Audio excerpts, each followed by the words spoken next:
टी20 world cup 2007 का semifinal. एक तरफ कंगारुओं की फौज थी तो दूसरी तरफ नई नवेली टीम इंडिया। कंगारू उस दौर में सभी टीमों को दौड़ाकर खदेड़ देते थे, तो इंडियन खिलाड़ियों के दूध के दांत नहीं टूटे थे।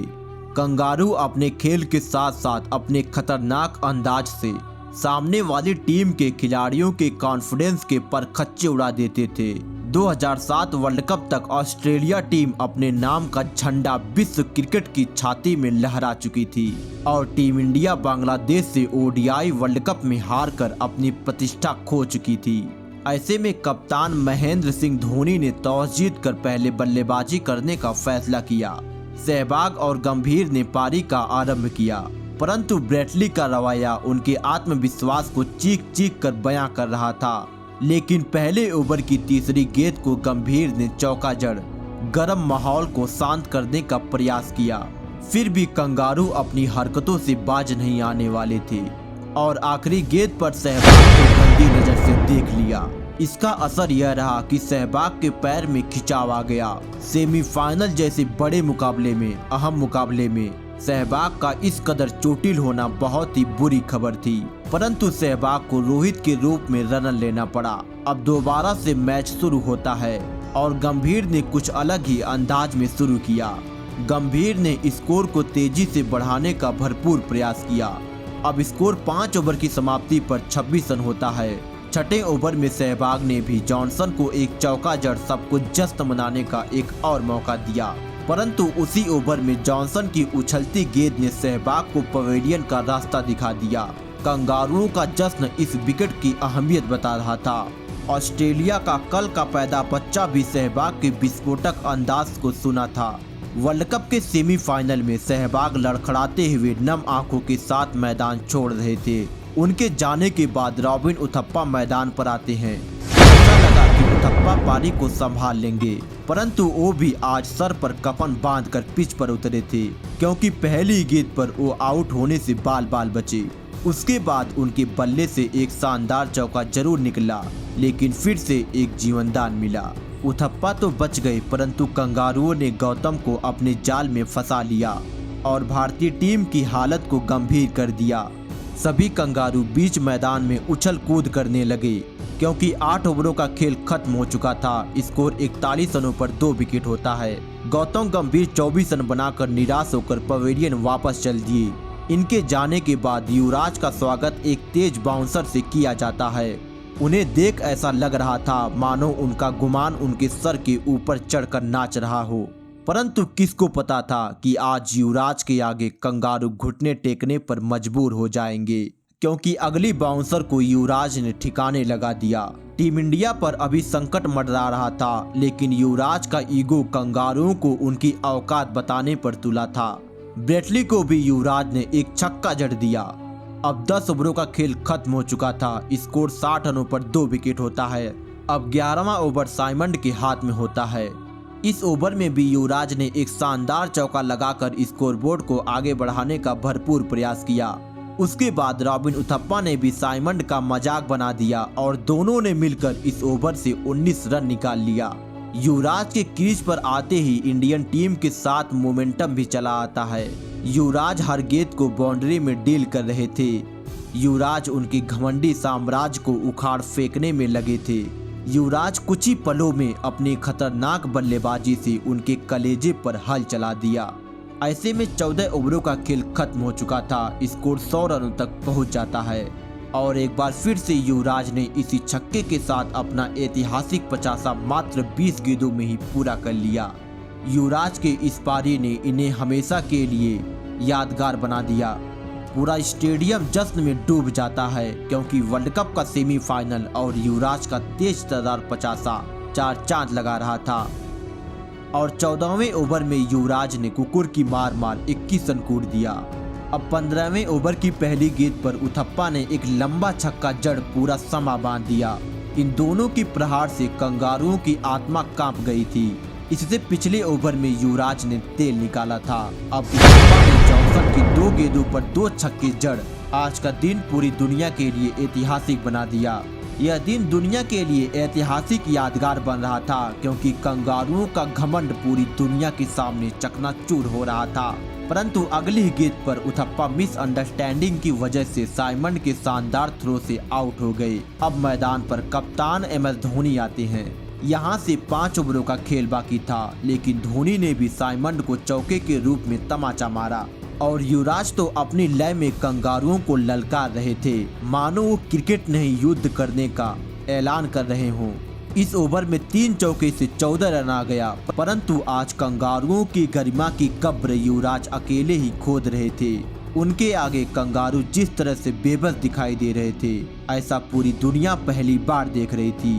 युवराज 18वें ओवर में आउट हो गए, लेकिन तब तक युवराज सिंह मात्र 30 गेंदों पर 70 रनों की तूफानी विध्वंसक पारी खेल चुके थे। हर कोई खड़े होकर उनकी इस पारी को सलाम कर रहा था। इनके जाने के बाद रोहित शर्मा मैदान पर आते हैं और धोनी के साथ मिलकर पारी को आगे बढ़ाते हैं। कप्तान MS धोनी का कहर कंगारुओं पर जारी रहता है, क्योंकि अब सारा का सारा दारोमदार कप्तान के कंधों पर था और धोनी इस काम को बखूबी निभा रहे थे। स्टेडियम में पटाखों की गूंज सुनाई दे रही थी और धोनी ऑस्ट्रेलिया टीम को बजा रहे थे। उनके साथी रोहित ने भी एक लंबा छक्का जड़ स्कोर को तेजी से बढ़ाया। इन दोनों की मार से कंगारू हैरान परेशान हो चुके थे। अब इस पारी का आखिरी ओवर बाकी था। इंडिया का स्कोर 179 रनों पर 4 विकेट होता है। वैसे तो यह पहली पारी का आखिरी ओवर था, लेकिन ऐसा लग रहा था कि मानो मैच का आखिरी ओवर चल रहा हो। धोनी ने पहली 2 गेंदों पर 4 रन निकाल लिया, लेकिन धोनी रन चुराने के प्रयास में रन आउट हो गए। अब आखिरी गेंद पर दोनों टीमें मोमेंटम को अपने साथ ड्रेसिंग रूम तक ले जाना चाहती थी और पठान के इसी चौके ने कंगारुओं को निराश कर दिया। अब 20 ओवरों का खेल खत्म हो चुका था। टीम इंडिया का स्कोर 188 रनों पर 5 विकेट होता है। ये रहा भारतीय बल्लेबाजों का स्कोर कार्ड। युवराज ने 30 गेंदों पर 70 रन बनाए, तो वहीं MS धोनी ने 18 गेंदों पर 36 रनों की बेहतरीन पारी खेली। यदि आपको लगता है कि युवराज ने वर्ल्ड कप जीतने में अहम भूमिका निभाई है, तो वीडियो को एक लाइक जरूर कीजिएगा। अब ऑस्ट्रेलिया को फाइनल में प्रवेश करने के लिए 120 गेंदों पर 189 रनों की जरूरत होती है। यह टारगेट उस वक्त बहुत बड़ा था, परंतु कंगारुओं के पास पहाड़ चढ़ने की क्षमता थी। अब ऑस्ट्रेलिया पारी की शुरुआत होती है और तीसरी गेंद पर गिलक्रिस्ट ने एक चौका जड़ दिया। उसके बाद दूसरी ओवर की पहली गेंद पर मैथ्यू हेडर ने सीसंत को चौका जड़ दिया। फिर तीसरे ओवर की दूसरी गेंद को फ्लिक मात्र से गिलक्रिस्ट ने छक्का जड़ दिया। दोनों टीमों की तरफ से इस मैच को जीतने की भूख दिखाई दे रही थी, क्योंकि हर गेंद पर गेंद भी हरकत कर रही थी। दोनों टीमों के खिलाड़ियों का एग्रेशन सारी सीमाएं पार कर रहा था, परंतु अगले ओवर में RP सिंह को दोनों ने आड़े हाथ ले लिया और RP को मजाक बनाकर रख दिया। अब एक बार फिर से मोमेंटम कंगारुओं के खेमे में जा चुका था, लेकिन फिर से छठे ओवर में सीसंत ने गिलक्रिस्ट के बीच मैदान में ही चारों खाने चित्त करके मोमेंटम को वापस से अपने खेमे में ला दिया। सीसंत का जोश मानो उनके मुंह पर गालियां दे रहा हो। गिलक्रिस्ट ने मात्र 13 गेंदों पर 22 रन बनाकर पवेलियन चल दिया, परंतु ऑस्ट्रेलिया को यूं ही ऑस्ट्रेलिया नहीं कहा जाता है। उनका कोई एक बल्लेबाज आता है और आक्रामक रवैये से पूरे मैच का पासा पलट जाता है। और इतना ही नहीं, विकेट गिरने का गम भी उनके चेहरे पर दिखाई नहीं देता है। वो लगातार रनों की बरसात करते। इस मैच पर संपूर्ण संसार की निगाहें टिकी थी। ऑस्ट्रेलिया को 75 गेंदों पर 138 रनों की दरकार होती है, लेकिन कंगारुओं के चेहरे पर जरा भी सिकन नहीं थी। यह भारतीय टीम के लिए चिंता पैदा कर रहा था और साथ में इस मैच की परिस्थिति को चिल्ला चिल्ला कर गवाही दे रहा था कि कंगारू फाइनल में पहुंचने पर जश्न कैसे मनाएंगे। इस बात पर विचार कर रहे हैं और इस ओवर की आखिरी गेंद पर छक्का जड़ ऑस्ट्रेलिया ने 18 रन कूड़ दिया, परंतु फिर से इरफान पठान की एक खराब गेंद पर युवराज के शानदार कैच ने रोमांच पैदा कर दिया और इसी के साथ हॉज आउट हो गए। हॉज आउट होने के बाद उनको विश्वास ही नहीं हो रहा था कि मैं कैसे आउट हो गया। यहाँ से ऑस्ट्रेलिया को 68 गेंदों पर 121 रनों की जरूरत होती है और अभी अभी ऑस्ट्रेलिया को एक बहुत ही बड़ा झटका लगा था, लेकिन अब जो हुआ वो हर भारतीय फैंस के धड़कनों को रोक दिया। उनके अरमानों पर पानी फेरने का काम किया, क्योंकि मैदान पर साइमंड के रूप में एक दानव आता है। अब 10 ओवरों का खेल खत्म हो जाता है। ऑस्ट्रेलिया को अगली 60 गेंदों पर 112 रनों की जरूरत होती है और हाथ में 8 विकेट बाकी था। हेडन और साइमंड क्रीज पर मौजूद होते हैं। उसके बाद साइमंड का दानवी रूप देखने को मिलता है। मैच यहां पर किसी मोड़ पर जा सकता था, परंतु साइमंड के होते हुए वह मैच साइमंड के पक्ष में ही जाएगा, ऐसा दुनिया को पता था। हर भारतीय फैंस भारत को जीतने की दुआ कर रहा था, लेकिन शायद कंगारुओं के आतंक के सामने भगवान भी नतमस्तक दिखाई दे रहे थे। करोड़ों फैंस की उम्मीदों को कंगारू दफन करने में लगे थे। अब 13 ओवरों का खेल खत्म हो चुका था। ऑस्ट्रेलिया को 45 गेंदों पर 86 रनों की दरकार होती है। उसमें हर भारतीय फैंस अपनी मौत देख रहा था, क्योंकि यह सहवाग अपने करियर का सबसे मनहूस ओवर फेंक रहे थे।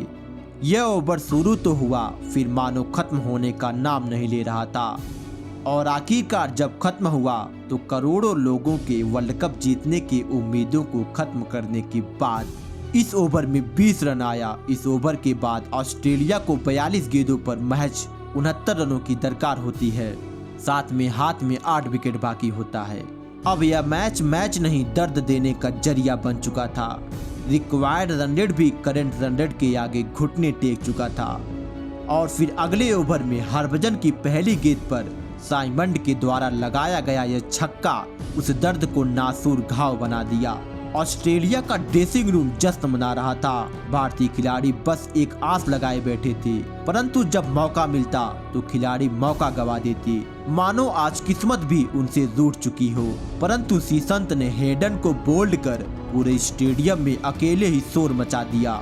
उनका ऐसा भयानक रूप देख कंगारू भी कांपने पर मजबूर हो गए। जिस स्टेडियम में कुछ देर पहले मातम पसरा था, अब यहाँ की गूंज पूरी दुनिया सुन रही थी। एक बार इसकी गूंज सुनिए। Off stump out of the ground and Srishant does the job for his captain. Brought back into the attack. Gets the dangerous Hayden. Hayden out होकर पवेलियन वापस चल दिए। हेडन ने शानदार पारी खेली, लेकिन अभी भी ऑस्ट्रेलिया को 32 गेंदों पर 55 रनों की जरूरत होती है। अभी भी यह मैच कंगारुओं की तरफ झुका था, क्योंकि साइमंड का आक्रमण जारी था। भारतीय गेंदबाज निराश हो चुके थे। उसके बाद हसी का यह छक्का स्कोर को 150 रनों के पार पहुंचा देता है और अब 22 गेंदों पर महज 34 रनों की जरूरत होती है। हाथ में 7 विकेट बाकी था। यहाँ ऑस्ट्रेलिया और खिलाड़ी इतने नर्वस हो चुके थे कि हाथ में आए मौके भी गवा देते थे। भारतीय खिलाड़ी पूरी तरह से निराश हताश हो चुके थे, लेकिन इरफान पठान की एक तेज गेंद पर साइमंड बोल्ड हो गए। यह विकेट तो बड़ा था, परंतु जश्न छोटा था, क्योंकि लगभग यह मैच यहाँ भारत हार चुका था। साइमंड मात्र 26 गेंदों पर 43 रन बनाकर पवेलियन चल दिए। अब एक वक्त पर ऑस्ट्रेलिया को 18 गेंदों पर 30 रनों की दरकार होती है। तभी 18वें ओवर की पहली गेंद पर हरभजन ने क्लार्क को बोल्ड कर पूरे स्टेडियम में जोश पैदा कर दिया। अब भारतीय टीम और फैंस जश्न मनाने लगे। अब सबको भरोसा होने लगा कि हम इस मैच को जीत सकते हैं। अब लगातार गेंदें डाट हो रही थी और प्रेशर कंगारुओं पर बढ़ता जा रहा था, क्योंकि हरभजन ने मात्र 30 रन खर्च किया और साथ में एक विकेट भी लिया। इसके बाद आरपी सिंह ने अगले ओवर की 2 गेंदों पर कोई रन नहीं दिया। अब 10 गेंदों पर 27 रनों की जरूरत होती है। इसके बाद आरपी सिंह ने इस ओवर में एक नो बॉल फेंकने के बावजूद भी मात्र 5 रन ही खर्च किया, जिसके चलते अब ऑस्ट्रेलिया को 6 गेंदों पर 22 रनों की जरूरत होती है। मैदान पर हंसी होते हैं। ऑस्ट्रेलिया टीम को यह समझ नहीं आ सका कि कैसे यह मैच इस परिस्थिति तक जा पहुंचा, और इसी दबाव में हंसी युवराज के शानदार कैच का शिकार हो गए। अब यह मैच भारत पूरी तरह से जीत चुका था। पूरा स्टेडियम जश्न मना रहा था। कंगारुओं की शक्ल बद से बदतर हो चुकी थी और पूरी ऑस्ट्रेलिया टीम मात्र 173 रन ही बना सकी। भारत फाइनल में दस्तक दे चुका था। इस मैच के बाद दुनिया को लगा कि ऑस्ट्रेलिया को भी वर्ल्ड कप में हराया जा सकता है। ऑस्ट्रेलिया को भी भरोसा हो गया कि कोई विश्व में एक ऐसी टीम है जो हमें भी धूल चटाने का मादा रखती है। और यदि यह वीडियो पसंद आई हो तो वीडियो को लाइक और चैनल को सब्सक्राइब जरूर कीजिएगा।